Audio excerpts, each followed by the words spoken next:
What's up, guys? I'm Tyler. I'm so glad you're here. If you don't know me, well, you probably don't know me because I'm literally the new guy on the block when it comes to YouTube. I've been a realtor since 2011 and became a homeowner in 2013. And man, there is just something about being a homeowner that gives you a sense of pride and accomplishment. And I know that many of you here are just getting started in your home ownership journey and pursuing the American dream. So I want to share with you what you need to do to buy a house the first time as a first-time buyer, and also point out some very critical points that will help you avoid a lot of heartache in the process. So if you're ready, let's go.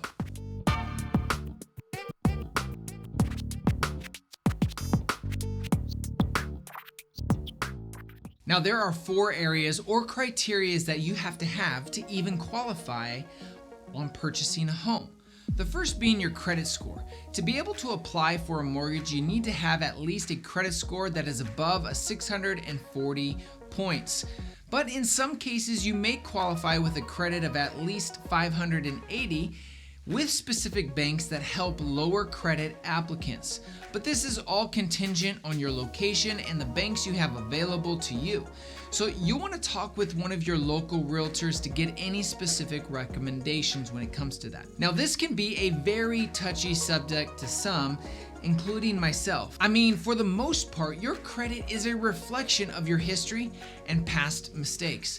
For example, I hired a company to take care of my loan payments when I first got out of college. That company ended up getting sued by the federal government, and they stopped making my payments. And so I missed the memo, missed a bunch of payments, and then my credit dropped over 200 points. If I could do an emoji face slap, that's what it would probably sound like. But enough with my sob story. If you're looking to increase your credit score, you'll want to focus on these 3 specific areas: making your payments on time, reducing your balances to less than 30% of your total available credit, and then working on disputing all mistakes and marks on your credit. If you want to see a video where I dive deep into improving your credit score, comment credit, the word credit, in the comments below. The next criteria is having enough funds for a down payment, and there are 4 main types of loan programs that you can choose from, and a bonus program that's specific to your state that affects how much you're going to end up putting down for your down payment. The first is a USDA loan, which is a 0% down loan. This loan is an incentive to purchasing homes in rural areas.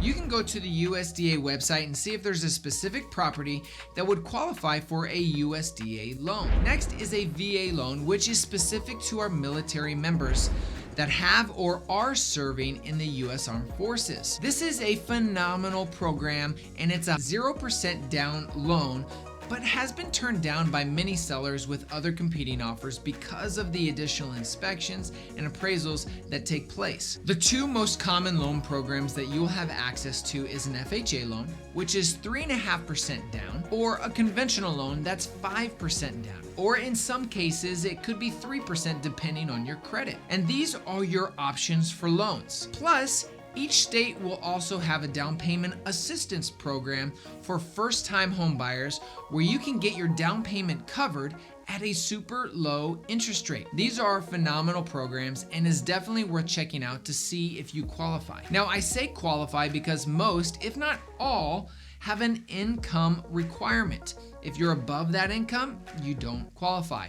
I will put a link in the description where you can get all of these details and informations on your state and more. And while you're down there, go ahead and hit that like button if this information is at all helpful. It takes a lot of time to put all these pieces together, to do all this research, and hitting that like button literally costs you nothing and just takes a second or 2. The next criteria for things you need to do to buy a house is have funds available for your closing costs and prepaids. You can plan on this being about 3 to 4% of the purchase price. This also is where you get to pick who you work with, which in turn can add or reduce the amount of closing costs you end up paying at the end of the day. For example, There are 3 fees I always look at when I'm considering a bank for a mortgage. I look at their origination fee, their underwriting fee, and processing fee. These fees vary bank to bank, so it will definitely be worth checking out.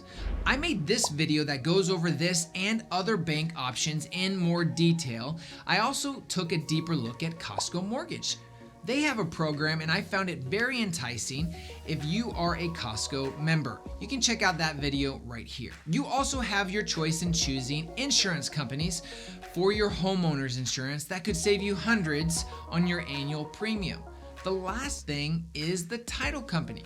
While most of their fees are regulated, there are some differences in their closing fees that title companies charge. But overall, make sure you have 3 to 4% of the purchase price set aside for all of these costs. The last, absolutely crucial category of things you need to do to be able to buy a house is have a job. That's right. For whatever reason, banks don't like to give money if you can't prove you can pay them back. So you're gonna need at least 2 pay stubs at your current position, at your current employer. If you're self-employed, then you're screwed. Just kidding. Well, kinda. For most people like us, we have to provide 2 years of tax returns.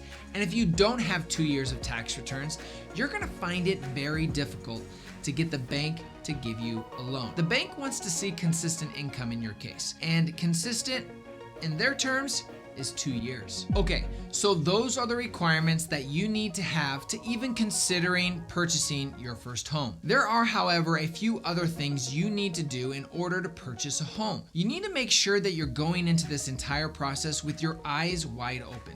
Seriously, this for most people will be the biggest transaction they will ever do. I mean, if you make a 1%, just a 1% mistake could cost you $2,000 to $4,000 depending on your location on the purchase prices of that area. So check out this video for the 3 biggest mistakes I see buyers make in a seller's market. And then this video right here on the 30 lessons that I've seen buyers learn through the home buying process. Now, the last thing that you need to do to buy a house is get a pro in your corner.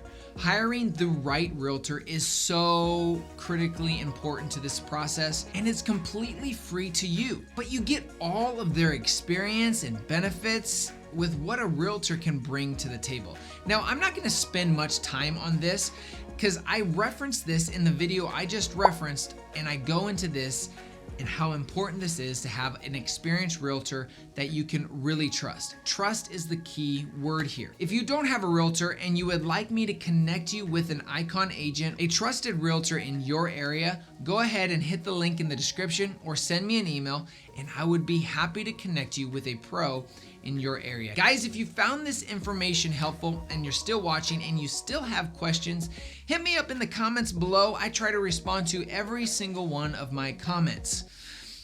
Well, almost every single one of my comments. Thanks guys for watching. Hit that like button and I look forward to seeing you in the next video.